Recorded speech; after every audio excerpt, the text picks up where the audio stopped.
ये विद्यार्थियों नमस्कार, सभी को स्वागत है आप सभी का एक और नई वीडियो के अंदर। तो आज की इस वीडियो के अंदर अपने RCAT एग्ज़ाम से संबंधित 35 MCQs के बारे में डिस्कस करने वाले हैं। जी हाँ, RCAT का जो एग्ज़ाम होने वाला है वो अपने 22 दिसंबर को होने वाला है, जो कि कुछ ही दिन इसके अंदर शेष बचे हैं। बहुत कम दिन हैं जो कि शेष बचे हैं। तो इसी दिनों के अंदर अपने जो RCAT की एग्ज़ाम की जो तैयारी है वो बहुत ही बेहतरीन तरीके से करने वाले हैं। तो रेगुलर आपको इस चैनल के ऊपर जो वीडियो है वो यानी मिलती रहेगी, जिसके अंदर अपने लगभग 35 से लेकर 50 MCQs को अपने यानी इसके अंदर इंक्लूड करेंगे। और ये जो क्वेश्चंस आपके रहेंगे ये पूर्णतः न्यू सिलेबस पर आधारित रहेंगे और एग्ज़ाम की दृष्टि से काफ़ी महत्वपूर्ण ये जो क्वेश्चंस है वो रहने वाले हैं। तो वीडियो को ज़्यादा से ज़्यादा शेयर कर दीजिए और चैनल को अभी तक सब्सक्राइब नहीं किया है तो चैनल को भी जरूर से सब्सक्राइब कर लीजिए। और इससे पहले भी अपने काफ़ी सारी वीडियोज़ है जो कि इस चैनल के ऊपर अपलोड कर दी हैं, तो अगर आपने उनको नहीं देखा है तो चैनल पे विजिट करके आप हमारी उन वीडियोज़ को देख सकते हो। तो अभी अपने फर्स्ट क्वेश्चन से शुरू करते हैं। तो आज का जो फर्स्ट क्वेश्चन है आपको स्क्रीन के ऊपर दिखाई दे रहा है। फर्स्ट क्वेश्चन आज का अपना रहने वाला है, एक्सेल 2010 में एक सीरीज की वैल्यू को ऑटो भरने के लिए कौन सा कीबोर्ड शॉर्टकट प्रयुक्त होता है। यानी एक्सेल 2010 में एक सीरीज को वैल्यू को अगर आपने ऑटोमेटिक फिल करना है तो उसके लिए कौन से कीबोर्ड शॉर्टकट का यूज़ करेंगे। अपने कंट्रोल सी का, कंट्रोल वी का, कंट्रोल ए का या फिर कंट्रोल प्लस आर का। तो इसका राइट आंसर जो है आपका वो हो जाएगा option number D, control plus R. यानी कंट्रोल प्लस आर का अपने यूज़ करेंगे। ऑप्शन नंबर डी है वो इसका राइट आंसर आपका हो जाएगा option number D. Next question है, पावर पॉइंट 2010 में पावर पॉइंट प्रेजेंटेशन का डिफ़ॉल्ट एक्सटेंशन क्या होता है। यानी पावर पॉइंट 2010 में पावर पॉइंट प्रेजेंटेशन का डिफ़ॉल्ट एक्सटेंशन क्या होता है, तो ये आपको बताना है। तो इसके बारे में अपने काफ़ी बार पहले भी डिस्कस कर चुके हैं कि अगर आपसे 2003 या उससे पहले का कोई भी एक्सटेंशन नेम पूछा जाता है पावर पॉइंट का तो क्या हो जाएगा, डॉट PPT हो जाएगा। यानी अगर आपसे 2003 या उससे पहले का एक्सटेंशन नेम पूछा जाए तो डॉट PPT होता है। और यही अगर आप 2007 से लेकर 2019 तक का अगर आपसे पूछा जाए तो डॉट PPTX होता है, डॉट PPTX होता है। तो अभी इसका जो राइट आंसर है आपका वो हो जाएगा ऑप्शन नंबर ए, यानी डॉट PPTX। उसके बाद नेक्स्ट क्वेश्चन है, पावर पॉइंट 2010 में किस रिबन टैब में टेक्स्ट, छवियों और वीडियो को स्लाइड में डालने के लिए कमांड्स होते हैं। यानी पावर पॉइंट 2010 में किस रिबन टैब में टेक्स्ट, छवियों और वीडियो को स्लाइड में डालने के लिए कमांड्स होते हैं। तो होम में होते हैं, इंसर्ट में होते हैं, डिज़ाइन में होते हैं या फिर एनिमेशन में होते हैं। तो इसका राइट आंसर आपका हो जाएगा option number B, insert. Insert के अंदर यानी होता है ऑप्शन नंबर बी, इसका राइट आंसर आपका हो जाएगा option number B. Insert tab से आप क्या है टेक्स्ट, छवियों और वीडियो को स्लाइड में यानी आप ऐड कर सकते हो। तो इंसर्ट टैब के जरिए ऑप्शन नंबर बी इसका राइट आंसर हो जाएगा। और क्लास में आगे बढ़ने से पहले सभी से रिक्वेस्ट है कि क्लास को एक बार ज़्यादा से ज़्यादा शेयर कर दीजिए, ताकि जिन विद्यार्थियों का अभी RCAT का एग्ज़ाम होने वाला है उन तक ये वीडियो पहुँच सके। तो ज़्यादा से ज़्यादा वीडियो को शेयर कर दीजिए। नेक्स्ट है, पावर पॉइंट 2010 में स्लाइड शॉर्टर व्यू का क्या उद्देश्य है। पावर पॉइंट 2010 में स्लाइड शॉर्टर व्यू का क्या उद्देश्य है। तो ऑप्शन नंबर ए है स्लाइड लेआउट संपादित करने के लिए है। बी नंबर ऑप्शन प्रेजेंटेशन में स्लाइड को फिर से व्यवस्थित करने और संगठित करने के लिए है। C number option slide transition supply करने के लिए है। और डी नंबर ऑप्शन है स्लाइड के अंदर टेक्स्ट को फॉर्मेट करने के लिए है। तो स्लाइड शॉर्टर व्यू का उद्देश्य क्या है, तो इसका राइट आंसर आपका हो जाएगा ऑप्शन नंबर बी, प्रेजेंटेशन में स्लाइड को फिर से व्यवस्थित करने और संगठित करने के लिए। यानी ऑप्शन नंबर बी है वो इसका राइट आंसर हो जाएगा ऑप्शन नंबर बी। नेक्स्ट है, पावर पॉइंट 2010 में टेक्स्ट और ऑब्जेक्ट्स में कस्टम एनिमेशन जोड़ने के लिए कौन सी सुविधा होती है। पावर पॉइंट 2010 में टेक्स्ट और ऑब्जेक्ट्स में कस्टम एनिमेशन अगर आपने जोड़ना है तो उसके लिए कौन सी सुविधा होती है। स्लाइड मास्टर है, ट्रांजेक्शन इफेक्ट है, एनिमेशन पेंटर है या फिर एनिमेशन पेन है। तो इसका राइट आंसर आपका हो जाएगा एनिमेशन पेन, यानी ऑप्शन नंबर डी है वो इसका राइट आंसर हो जाएगा ऑप्शन नंबर डी। नेक्स्ट है, पावर पॉइंट 2010 में स्लाइड मास्टर का क्या उद्देश्य है। पावर पॉइंट 2010 में स्लाइड मास्टर का क्या उद्देश्य है। तो प्रेजेंटेशन के लिए वक्ता के नोट्स बनाने के लिए है, सभी स्लाइडों में एक समरूप डिजाइन और लेआउट लागू करने के लिए है। सी नंबर ऑप्शन प्रेजेंटेशन में हाइपरलिंक जोड़ने के लिए है। और डी नंबर ऑप्शन स्लाइड के अंदर बुलेट पॉइंट्स लगाने के लिए है। तो इसका आंसर आपको बताना है कि स्लाइड मास्टर का उद्देश्य क्या है। तो इसका राइट आंसर आपका हो जाएगा सभी स्लाइडों में एक समरूप डिजाइन और लेआउट लागू करने के लिए, यानी ऑप्शन नंबर बी है वो इसका राइट आंसर हो जाएगा। ऑप्शन नंबर बी, यानी सभी स्लाइड्स में एक समरूप डिजाइन और लेआउट लागू करने के लिए। नेक्स्ट है, कौन सा साइबर खतरा नहीं है। कौन सा साइबर खतरा इसमें से नहीं है, तो ये आपको बताना है। मेलवेयर है, मेलवेटाइजिंग है, सेशन है, जैकिंग है। तो इसमें से आपको बताना है कि कौन सा साइबर खतरा नहीं है। तो ये सभी के सभी साइबर खतरे हैं। तो इसका राइट आंसर आपका हो जाएगा ये सभी साइबर खतरे हैं, यानी ऑप्शन नंबर डी है वो इसका राइट आंसर हो जाएगा। Option number D. नेक्स्ट है, एक वेबसाइट पर सिक्योर सील का क्या मुख्य अर्थ होता है। एक वेबसाइट पर सिक्योर सील का मुख्य अर्थ क्या होता है। तो वेबसाइट एक आकर्षक डिजाइन है। बी नंबर ऑप्शन वेबसाइट को सभी सुरक्षा समस्याओं से मुक्त किया जाता है। C number option website data प्रेषण को सुरक्षित करने के लिए एन्क्रिप्शन का उपयोग करता है। डी नंबर ऑप्शन वेबसाइट का प्रमुख ध्यान उत्पादों की बिक्री पर है। तो इसका राइट आंसर आपका हो जाएगा option number C, website data प्रेषण को सुरक्षित करने के लिए एन्क्रिप्शन का प्रयोग करता है, यानी ऑप्शन नंबर सी है वो इसका राइट आंसर हो जाएगा। Option number C. नेक्स्ट है, निम्नलिखित में भारत में इलेक्ट्रॉनिक लेन देन और डिजिटल हस्ताक्षरों को प्रबंधित और नियंत्रित करने का खास उद्देश्य रखने वाले कौन से कानून का है। यानी इलेक्ट्रॉनिक लेन देन और डिजिटल हस्ताक्षरों को प्रबंधित और नियंत्रित करने के खास उद्देश्य रखने वाले कौन से कानून हैं। तो भारतीय दंड संहिता है, इंफॉर्मेशन टेक्नोलॉजी अधिनियम 2000 है, उपभोक्ता संरक्षण अधिनियम 2019 है, कंपनियों का कानून 2013 है। तो इसका राइट आंसर जो है आपका वो हो जाएगा option number B, information technology अधिनियम 2000, यानी ऑप्शन नंबर बी है वो इसका राइट आंसर हो जाएगा। नेक्स्ट है, एक विंडो ऑपरेटिंग सिस्टम में सिस्टम रिस्टोर का प्राथमिक उद्देश्य क्या होता है। एक विंडो ऑपरेटिंग सिस्टम में सिस्टम रिस्टोर का प्राथमिक उद्देश्य क्या होता है। तो ऑप्शन नंबर ए है कंप्यूटर पर सभी फाइलों और फोल्डर का बैकअप बनाने के लिए। बी नंबर ऑप्शन पूरे हार्ड ड्राइव का एक स्नैपशॉट बनाने के लिए है। सी नंबर ऑप्शन समस्याओं या त्रुटियों की स्थिति में सिस्टम को वापस लाने के लिए एक तरीका प्रदान करने के लिए है। और डी नंबर ऑप्शन कंप्यूटर के प्रदर्शन की गति बढ़ाने के लिए है। तो इसका राइट आंसर आपका हो जाएगा ऑप्शन नंबर सी, समस्याओं या त्रुटियों की स्थिति में सिस्टम को वापस लाने के लिए एक तरीका प्रदान करने के लिए है, यानी ऑप्शन नंबर सी है वो इसका राइट आंसर हो जाएगा। Option number C. नेक्स्ट है, HTTP का वेब पतों के संदर्भ में क्या अर्थ होता है। HTTP का वेब पतों के संदर्भ में क्या अर्थ होता है।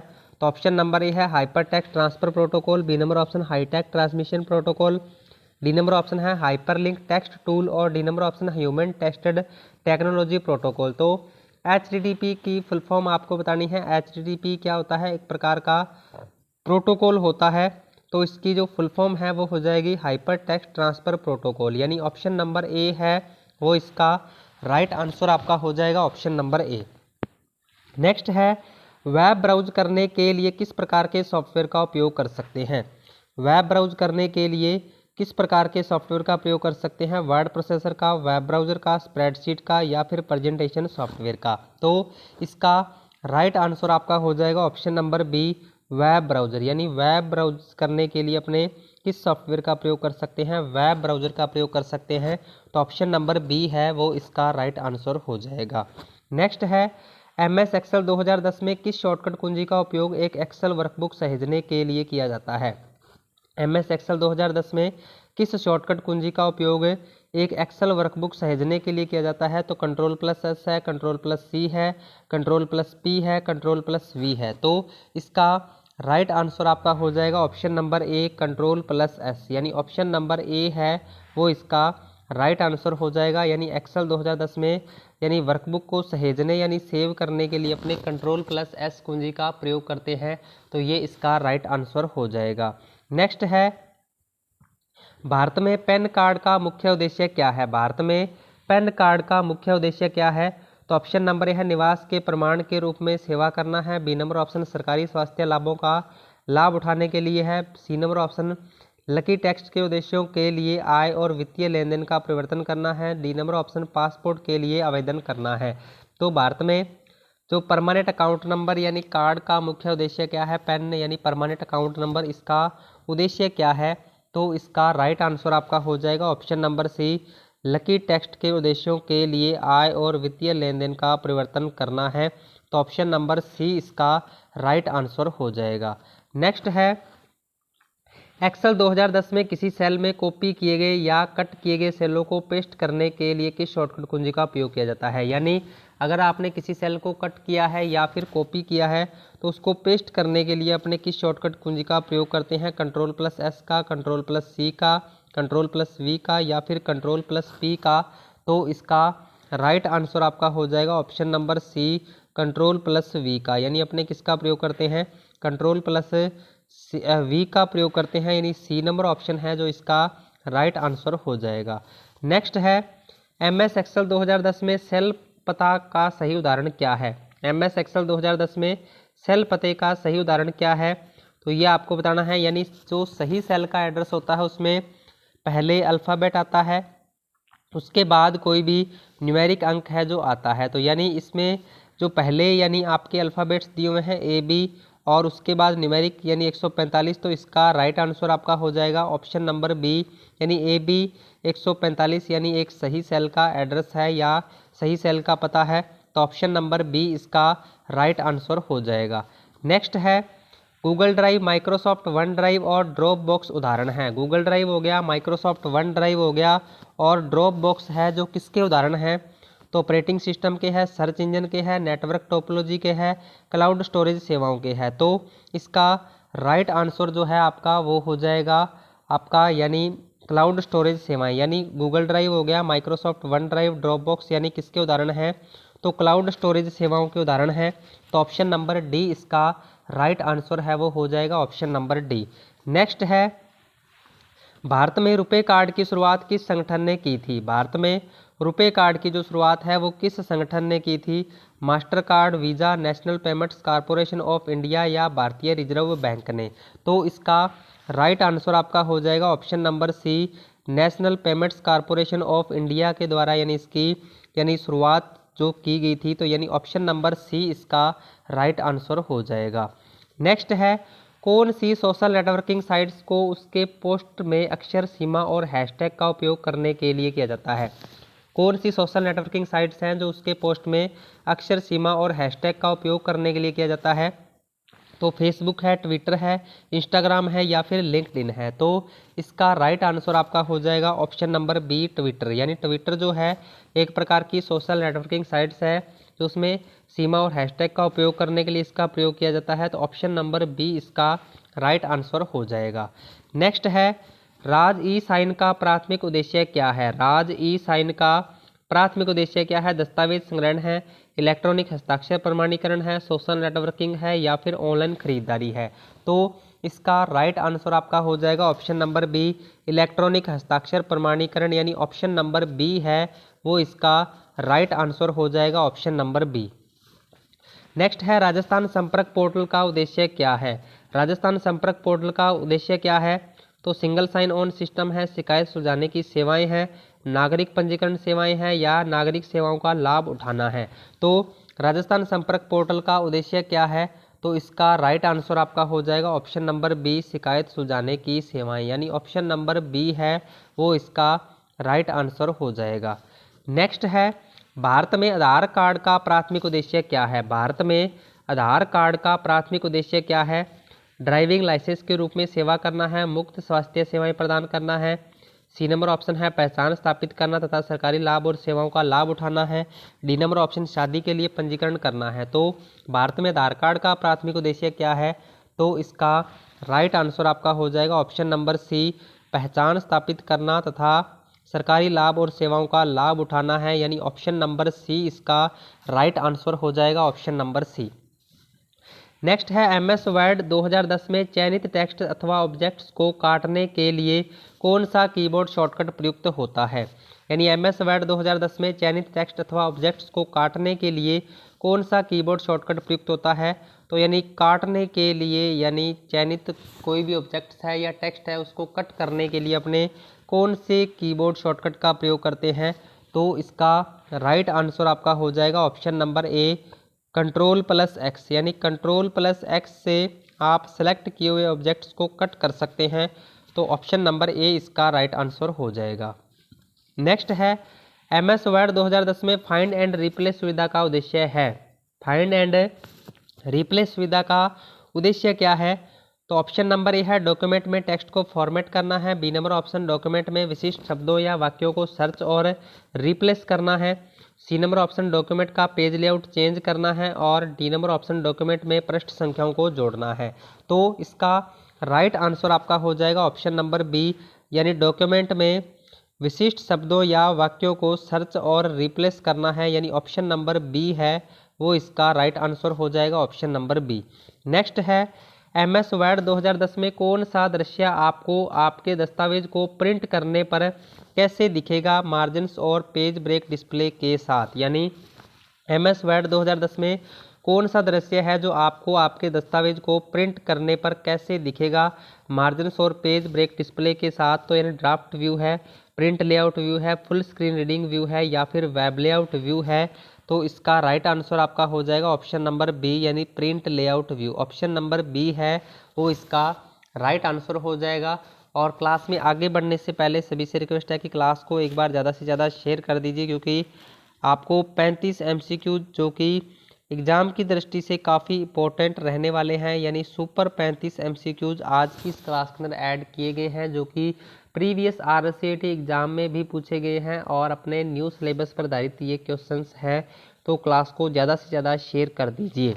उसके बाद नेक्स्ट है ई मित्र पोर्टल के माध्यम से कौन सी सेवाओं का लाभ उठाया जा सकता है? ई मित्र पोर्टल के माध्यम से कौन सी सेवाओं का लाभ उठाया जा सकता है? बिल का भुगतान है, प्रमाण पत्र के लिए आवेदन है, शिकायत दर्ज करना है या फिर ये सभी है? तो इसका राइट आंसर आपका हो जाएगा ऑप्शन नंबर डी, यानी ये सभी। ऑप्शन नंबर डी है वो इसका राइट आंसर हो जाएगा। नेक्स्ट है MS वर्ड 2010 में पाठ के रूप में दिखाने के लिए जिन रिबन टैब में विकल्प होते हैं, जैसे फ़ॉन्ट कलर और हाईलाइट कलर, क्या है? यानी पाठ के रूप में दिखाने के लिए कौन से टैब के अंदर विकल्प होते हैं? जैसे कि अगर आपने फ़ॉन्ट का कलर चेंज करना है, हाईलाइट कलर करना है, तो उसके लिए कौन से टैब का अपने प्रयोग करते हैं? तो इसका राइट आंसर आपका हो जाएगा होम टैब। यानी होम टैब के अंदर अपने फ़ॉन्ट का कलर और टेक्स्ट को हाईलाइट अगर अपने करना है तो वो सारे के सारे ऑप्शंस अपने को होम टैब के अंदर मिलते हैं, यानी ऑप्शन नंबर ए इसका राइट आंसर हो जाएगा ऑप्शन नंबर ए। नेक्स्ट है MS वर्ड 2010 में चयनित टेक्स्ट एवं ऑब्जेक्ट्स की प्रतिलिपि बनाने के लिए कौन सा कीबोर्ड शॉर्टकट होता है? MS वर्ड 2010 में चयनित टेक्स्ट एवं ऑब्जेक्ट्स की प्रतिलिपि बनाने के लिए कौन से यानी कीबोर्ड शॉर्टकट का कौन सा कीबोर्ड शॉर्टकट होता है? तो Ctrl+X होता है, Ctrl+C होता है, Ctrl+V होता है या फिर Ctrl+S होता है? तो कॉपी करने की शॉर्टकट की इसमें पूछी गई है, यानी ऑप्शन नंबर बी है वो इसका राइट आंसर हो जाएगा ऑप्शन नंबर बी, यानी Ctrl+C। Ctrl+C से अपने टेक्स्ट को कॉपी कर सकते हैं या उसकी प्रतिलिपि अपने बना सकते हैं। तो ये इसका राइट आंसर आपका हो जाएगा ऑप्शन नंबर बी। नेक्स्ट है MS वर्ड 2010 में सेव एज डायलॉग बॉक्स खोलने के लिए कौन सी शॉर्टकट कुंजी उपयोग की जाती है? यानी सेव एज डायलॉग बॉक्स अगर अपने को खोलना है तो उसके लिए कौन सी शॉर्टकट कुंजी प्रयोग में ली जाती है? तो ये आपको बताना है।